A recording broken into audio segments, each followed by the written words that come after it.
நம்ம இன்னைக்கு ரொம்ப டேஸ்டான மொறுமொறுவான மைசூர் பாக் எப்படி பண்ணுறதுன்னு பார்க்க போகிறோம்.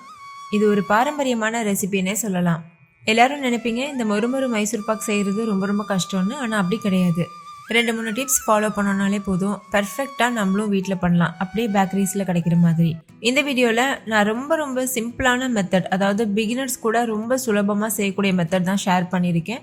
ஸோ கண்டிப்பாக இதே மெத்தடில் நீங்களும் செஞ்சு பாருங்கள். ஓகே, இப்போ வீடியோக்குள்ளே போகலாம். ஹாய் ஃப்ரெண்ட்ஸ், வணக்கம். என் பேர் Abhi. Welcome to Indian recipes Tamil. வீடியோக்குள்ளே போகிறதுக்கு முன்னாடி நம்ம சேனல் இந்தியன் ரெசிபீஸ் தமிழை சப்ஸ்கிரைப் பண்ணிக்கோங்க. கூடவே இருக்க பெல் சிம்பலையும் கிளிக் பண்ணிக்கோங்க.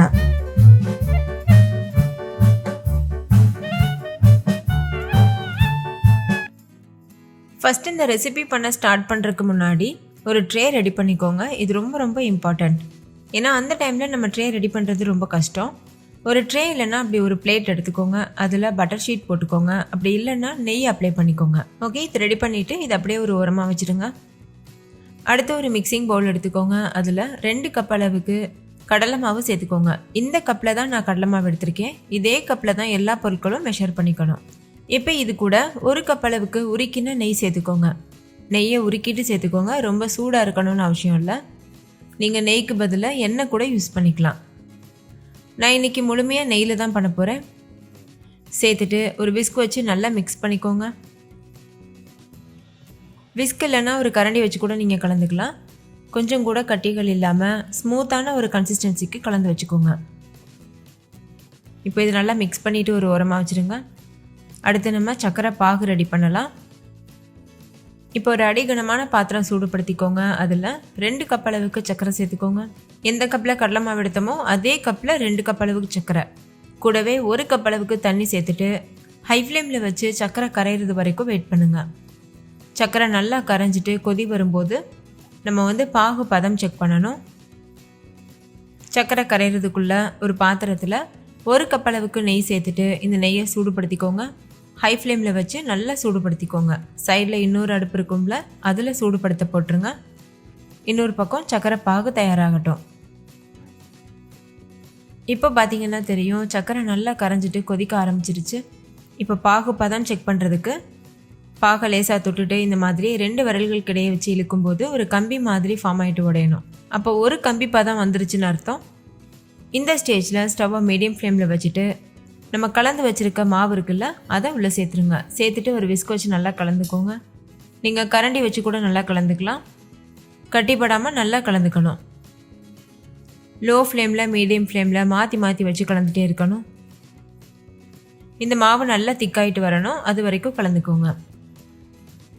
பொதுவாக மைசூர் பாக் செய்ய ஆரம்பிக்கும் போதே அடிகனமான பாத்திரம் யூஸ் பண்ணிக்கோங்க. ஏன்னா இது அதிகமாக அடிப்பிடிக்கிறதுக்கு சான்ஸ் இருக்குது. இப்போ பார்த்தீங்கன்னா தெரியும், கொஞ்சம் கெட்டிப்பட ஆரம்பிச்சிருக்கு. இந்த அளவுக்கு கன்சிஸ்டன்சி வந்ததுக்கப்புறமா நம்ம ஏற்கனவே கொதிக்க வச்சுருக்கோம்ல நெய், அதை ஒவ்வொரு கரண்டியாக இடையிடையில சேர்த்து கலந்துகிட்டே இருக்கணும். நெய் நல்ல சூடாக இருக்கணும், கொதிக்கிற சூட்டில் இருக்கணும். சேர்த்துட்டு உடனேவே மிக்ஸ் பண்ணிடணும். அதுக்கடுத்து மறுபடிக்கும் ஒரு கரண்டி சேர்க்கணும், உடனேவே மிக்ஸ் பண்ணிடணும். பாருங்கள், இந்த மாதிரி பண்ணும்போது தான் நம்ம அந்த மைசூர் பாக்கில் நடுவில் ஓட்டைகள் இருக்கும்ல, அது ஃபார்ம் ஆகும். நீங்கள் எண்ணெய் யூஸ் பண்ண போகிறதா இருந்தாலும் இதே மெத்தடு தான். நெய்க்கு பதிலாக எண்ணெய் ரீப்ளேஸ் பண்ணிக்கோங்க. மீதம் இருக்கிற நெய்யை கொஞ்சமாக சேர்த்து கலந்துகிட்டே இருக்கணும். அதே மாதிரி இந்த மாவு நல்ல திக்கான ஒரு கன்சிஸ்டன்சிக்கு வரணும். அது வரைக்கும் கலந்துகிட்டே தான் இருக்கணும். கைவிடாமல் கலந்துக்கோங்க, இல்லைன்னா அடி பிடிச்சிரும். நம்ம அந்த சூடான நெய்யை ஊற்றும் போதே தெரியுதில்ல, நல்ல பபிள்ஸ் ஃபார்ம் ஆகும். அதுக்காக தான் நம்ம சூடான நெய் ஊற்றுறது. சேர்த்து கலந்துகிட்டே இருக்கணும். இப்போ பார்த்தீங்கன்னா தெரியும், மாவு நல்லா திக்காக ஆரம்பிச்சிருச்சு. இது இன்னும் கூட கொஞ்சம் திக்காகணும். அதே மாதிரி மாவோட கலரும் நல்லா சேஞ்ச் ஆக ஆரம்பிச்சிருக்கு. டார்க் கலரில் இருந்துச்சு, இப்போ கொஞ்சம் லைட் கலரில் வந்திருக்கு. இந்தளவு கலர் வரணும். அதே போல் மைசூர் பாக் செய்கிறதுக்கு இன்னொரு முக்கியமான விஷயம் என்னென்னா, நம்ம யூஸ் பண்ணுற கடலை மாவு நல்ல குவாலிட்டியான கடலை மாவாக இருக்கணும். அப்போ தான் டேஸ்ட்டு ஃப்ளேவர் எல்லாம் பக்காவாக இருக்கும். அதே போல் மார்க்கெட்டில் நம்மளுக்கு 2 வெரைட்டியான கடலை மாவு கிடைக்கும். கொஞ்சம் குருணையாக இருக்கும் ஒரு கடலை மாவு, இன்னொன்று ரொம்ப நைஸாக இருக்கும். அந்த நைஸாக இருக்கிற வெரைட்டி தான் நம்ம மைசூர் பாக் பண்ணுறதுக்கு தேவை. இப்போ மீதம் இருக்கிற எல்லா நெய்யும் சேர்த்தாச்சு. அதே மாதிரி மாவும் நல்லா திக்காயிருச்சு. நம்ம கலக்கும் போதே தெரியும் இடையில ஓட்டைகள் ஃபார்ம் ஆகுது. இந்த மாவு இன்னும் கொஞ்சம் திக்காகட்டும். ஒரு நிமிஷத்துக்கு இதுக்கப்புறமா கலந்துக்கோங்க போதும். அவ்வளோதான். இப்போ இன்னுமே நல்லா திக்காயிருச்சு, சுருண்டு வந்திருக்கு. இந்த ஸ்டேஜில் ஸ்டவ் ஆஃப் பண்ணிடுங்க.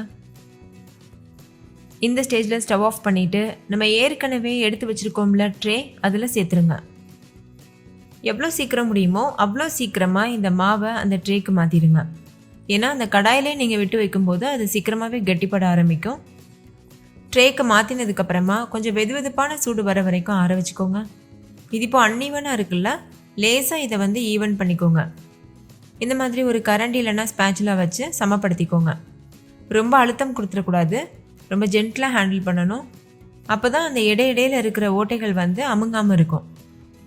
ஓகே, இப்போ இது ஆறட்டும். இப்போ வெதுவெதுப்பான சூடு வந்திருக்கு. இந்த ஸ்டேஜில் கத்தி வச்சு நீங்கள் எந்த ஷேப்பில் கட் பண்ண விருப்பப்படுறீங்களோ அந்த ஷேப்க்கு கட் பண்ணிக்கோங்க. ஏன்னா இதுக்கு அடுத்த ஸ்டேஜுக்கு போயிடுச்சுன்னா நம்ம கட் பண்ண முடியாது, ரொம்ப கஷ்டமாக இருக்கும். அதனால் கொஞ்சம் சூடு இருக்கும்போதே கட் பண்ணிடுங்க. நீங்கள் லேசாக கீரல் போட்டு வச்சா கூட ஓகே. நான் வந்து ஸ்கொயர் ஷேப்க்கு தான் கட் பண்ணிக்க போகிறேன். கட் பண்ணிவிட்டு நல்லா ஆறட்டும், கொஞ்சம் கூட சூடு இருக்கக்கூடாது. அதுக்கப்புறமா தான் நம்ம வெளியில் எடுக்கணும். இப்போ வந்து கத்தி நல்லா சுலபமாக இறங்குதில்ல, இது வந்து ஆறுனதுக்கப்புறம் இந்தளவுக்கு சுலபமாக கட் பண்ண முடியாது. அதுக்காக தான் நம்ம சூடாக இருக்கும்போதே கட் பண்ணி வைக்கிறது. ஓகே, இப்போ நல்லா கட் பண்ணியாச்சு. இது நல்லா ஆறட்டும். ஆறுனதுக்கப்புறமா இந்த ட்ரேயை கவிழ்த்திட்டு லேசாக டேப் பண்ணிங்கன்னா போதும், வெளியில் வந்துடும். ஏன்னா நம்ம பட்டர் ஷீட் போட்டிருக்கோம்ல, அதனால். இப்போ பட்டர் ஷீட் ரிமூவ் பண்ணிவிட்டு நம்ம ஏற்கனவே போட்டு வச்ச மார்க் இருக்குல்ல, அதுலேயே அப்படியே கட் பண்ணிக்கோங்க. நம்ம மார்க் போட்டு வச்சுருக்கிறதுனால கத்தி வச்சு தான் கட் பண்ணணும்னு இல்லை, லேசாக உடைச்சாலே ஈஸியாக வந்து அது பீஸாக கலர ஆரம்பிக்கும். அவ்வளோதான். ரொம்ப ரொம்ப டேஸ்டியான ட்ரெடிஷ்னல் மைசூர் பாக் சூப்பராக தயாராகிருச்சு. கண்டிப்பாக நீங்களும் இதே மெத்தடில் ட்ரை பண்ணி பாருங்கள். நீங்களும் இந்த அளவுக்கு பெர்ஃபெக்டான மைசூர் பாக் செய்ய முடியும். நீங்களே பார்த்தீங்கல்ல, கலர்லேருந்து டெக்ஸ்சர்லேருந்து பார்க்கும்போதே உங்களுக்கு தெரியும் அவ்வளோ பெர்ஃபெக்டாக இருக்குது. டேஸ்ட்டும் ரொம்பவே அட்டகாசமாக இருந்தது. ஸோ மிஸ் பண்ணிடாமல் இந்த தீபாவளிக்கு செஞ்சு பாருங்கள். வீட்டில் இருக்க எல்லாரும் ரொம்ப ஆச்சரியப்படுவாங்க, ரொம்ப விருப்பப்பட்டு கேட்டு வாங்கி சாப்பிடுவாங்க. கடைகளில் வாங்கி கொடுக்குறத விட நம்ம கையால் செஞ்சு கொடுத்து ஒரு பண்டிகை கொண்டாடும் போது நம்மளுக்கு அதில் ஒரு தனி திருப்தி கிடைக்கும். ஸோ மிஸ் பண்ணிடாமல் நீங்களே உங்கள் கையால் செஞ்சு பாருங்கள். இந்த மைசூர் பாக் நம்ம முழுக்க முழுக்க நெய்லே பண்ணியிருக்கிறதுனால உடம்புக்கும் எந்த விளைவுகளும் இருக்காது, நல்ல ஆரோக்கியமானது. அதே மாதிரி சாப்பிட்றதுக்கும் நல்ல சாஃப்டாக கிறிஸ்பியாக சூப்பராக இருக்கும். ஸோ இதே மெத்தடில் இதே அளவுகளில் செஞ்சு பாருங்கள். நான் வீடியோவில் சொல்லியிருக்க டிப்ஸ்லாம் ஃபாலோ பண்ணிவிட்டு செஞ்சு பாருங்கள். அப்படி இருந்தும் உங்களுக்கு ஏதாவது டவுட் இருந்ததுன்னா கண்டிப்பாக கமெண்ட்டில் கேளுங்க, நான் கிளியர் பண்ணுறேன். இப்போ உடச்சி காமிக்கிறேன் பாருங்கள், எவ்வளோ பெர்ஃபெக்டாக இருக்குல்ல. ஸோ நீங்களும் இந்த வீடியோ பார்த்துட்டு அப்படியே செஞ்சு பாருங்கள். ஓகே ஃப்ரெண்ட்ஸ், இந்த வீடியோ உங்கள் எல்லாருக்கும் ரொம்ப பிடிச்சிருக்கும் நம்புறேன். பிடிச்சிருந்தா லைக் பண்ணுங்கள், உங்கள் ஃப்ரெண்ட்ஸ் கூட ஷேர் பண்ணுங்கள். நீங்களும் செஞ்சு பார்த்துட்டு டேஸ்ட் எப்படி இருந்ததுன்னு கமெண்ட்டில் சொல்லுங்கள். தேங்க்யூ, பாய்.